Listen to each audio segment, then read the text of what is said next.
शांत होगा तो बड़े से बड़ा कार्य चुटकी बजाकर कर लिया जाता है। अशांत मन से अनेकों प्रश्न इंसान के अंदर उठते रहते हैं। यह प्रश्न भी तो है। आप पूछते हैं स्वर्ग है कि नहीं, नरक है कि नहीं, इस धरती पे जीवन कब पनपा, कब होगी मृत्यु। जितने मर्जी सवाल करते रहिए, उत्तर जो है वह आपके स्वयं के अंदर विराजमान है। प्रश्न जीवन भर चलते रहेंगे, प्रश्न के ऊपर प्रश्न, प्रश्न के ऊपर प्रश्न, अंत नहीं हो सकता।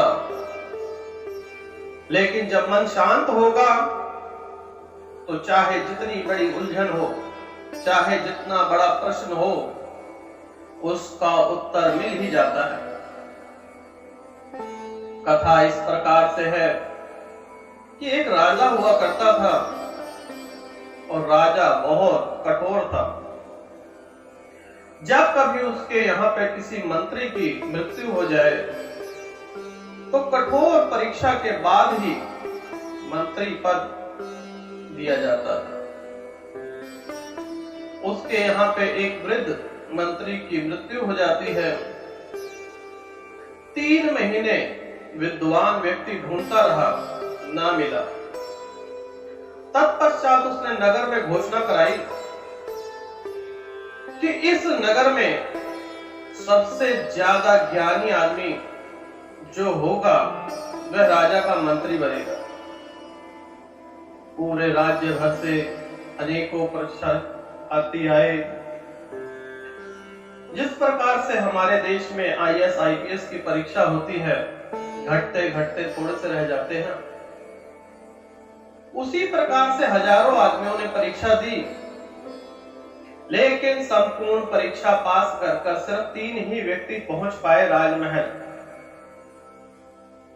अब राजमहल 3 व्यक्ति पहुंच गए। अब उन्हें परीक्षा में क्या देना है, क्या उत्तर है, क्या प्रश्न है,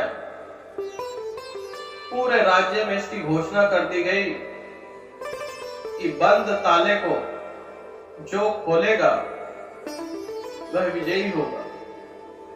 देखिए, प्रश्न पूरे राज्य में है, पूरे राज्य में फैला दिया गया। 3 परीक्षार्थी हैं जिन्होंने परीक्षा देकर पास होना है। 3 परीक्षार्थी, जिन 3 व्यक्तियों ने परीक्षा देनी है उन्हें भी पता है कि प्रश्न क्या है। अब वह सोचने लगे, जल्दी से बाजार जाओ, वहां से पुस्तक लाओ और इसका उत्तर ढूंढ लो। 2 बालकों ने तो यही किया, बाजार गए, पुस्तक लाए कि ताले की चाबी कैसे मिलेगी।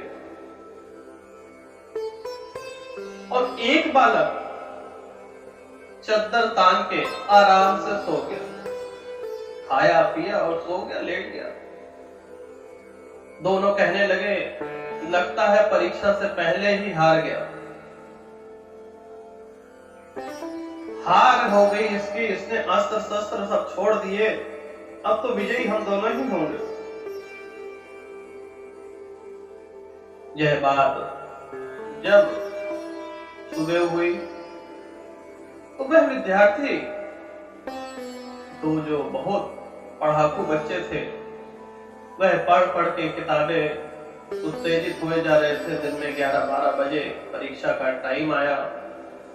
राजा के सैनिक आए और तीनों को उठा के ले गए। तो रास्ते में जाते हैं, भाई तुम क्यों साथ जा रहे हो जब तुमने हाथ पैर ही छोड़ दिए। वह दोनों उसे ताना मारते हैं। तो वह कहता है, तुम अपना काम करो ना, मुझे अपना काम करने दो। अब राजा के सिपाही और राजा महल में एक दरवाजे के पर मिलते हैं और उन्हें बंद कर दिया जाता है। और दरवाजे के पीछे एक दरवाजा और होता है जिसे खोलना होता है। उन्हें प्रश्न दिया गया, लिपि पुरानी भाषा में कोड था।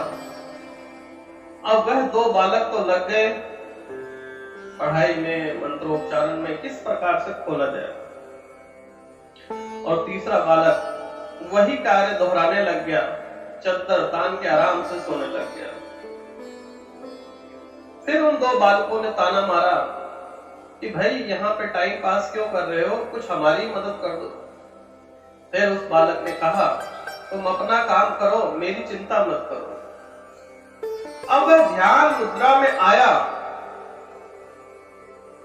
उसने ध्यान लगाया, मन बिल्कुल शांत करता गया, शांत करता गया। उसने सोचा कि दरवाजे का पहले नाप तो ले ले, ताला देख तो ले। जब वह वहां पहुंचा तो ताले को धक्का मारा, ताला तो था ही नहीं, क्योंकि वहां पर कोई दरवाजा ही नहीं था। वह विचित्र एक चित्र था जिसे पार करना था। वह पार करके बाहर गया। राजा और राजा के सैनिक ने पूछा, तुम बाहर कैसे आए? अंदर तो इतना भयंकर ताला लगा हुआ है। राजा उसे दोनों विद्यार्थियों के सामने लेके आया। दोनों विद्यार्थी भी पूछने लगे, भाई निकले कैसे? तो राजा कहने लगा कि विद्वान का काम ये नहीं होता कि खुलेगा कैसे। विद्वान का काम ये होता है कि नाप जो सत्य और असत्य है क्या, तब उसकी रणनीति बनाई जाती है। इस बालक ने भी वही किया। पहले जाकर देखा दरवाजा है कि नहीं है, और दरवाजे के पीछे ताला कौन सा है। और आप दोनों इतने विद्वान गणित भाग में पहले से ही लग गए। अरे देख तो लिया होता कि दरवाजे पे ताला है या ताले पे दरवाजा है, या दोनों ही नहीं है। तो कहने का अर्थ यह है कि जितना मन शांत होगा, आपके बड़े से बड़े प्रश्न का उत्तर आपके अंदर विराजमान है। अगर वह बालक न सोचता तो वह भी उन पढ़ाकू बच्चों की तरह सारी रात सारा दिन लगा रहता, लेकिन वो ताला न खुलता। ताला कहां से खुलेगा जिसका कोई अस्तित्व ही नहीं है, जो लगा ही नहीं है। इसी प्रकार से हमारे अंदर परमात्मा विराजमान है। उन्हें देखें तो सही, देखने की निगाहें तो हैं आपके पास, लेकिन दिव्य दृष्टि नहीं है। उन दिव्य दृष्टि को जब तक नहीं खोलेंगे, तब तक आपका परमात्मा से मिलन हो ही नहीं सकता। परमात्मा से मिलन के लिए मन को जितना शांत रखेंगे, आपने देखा महादेव, गौतम बुद्ध, जितने भी ऋषि महान ऋषि हुए, भगवान हुए, सब ध्यान मुद्रा में ही रहते हैं। देवों के देव महादेव को देख लीजिए, संपूर्ण जगत उनकी पूजा करता है, अर्चना करता है, लेकिन वे कितने शांत हैं।